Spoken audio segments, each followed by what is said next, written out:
Kung titignan mo yung pupuntahan, di pa parang malayo. Pero pag lilingunin mo yung pinanggagalingan, malayo ka na.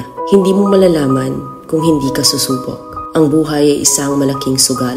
Kung lagi kang takot sumugal sa isang bagay dahil takot kang mawalan, mauubos lang kung anong meron ka. Kung hindi ka mawawalan, hindi ka rin magkakaroon. Kung ano man ang mga desisyon mo ngayon, yun ang magiging buhay mo bukas. Lakasan mo lang yung loob mo. Dahil ang mundong to, aapakan lang ang mga mahihina. Ibangon mo palagi ang sarili mo. Balang araw, magugulat ka na lang na ang layo na pala ng narating mo. Kahit mabagal ang progress, basta may usad at kumikilos ka, okay na yan. Wala tayong magagawa. Ganyan talaga ang proseso ng buhay. Lahat tayo nakakaranas ng hirap. Hindi natin alam kung hanggang kailan tayo dito sa mundo. Kaya mas piliin mo maging mabuting tao.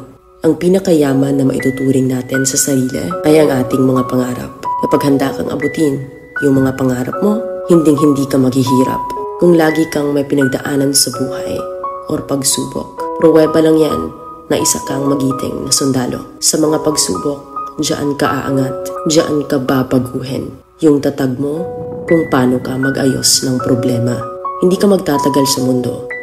Lubos-lubusin mo na. Gawin mo yung mga bagay na handang iangat ang sarili mo. Huwag mo isipin yung mga sinasabi ng iba at huwag na huwag kang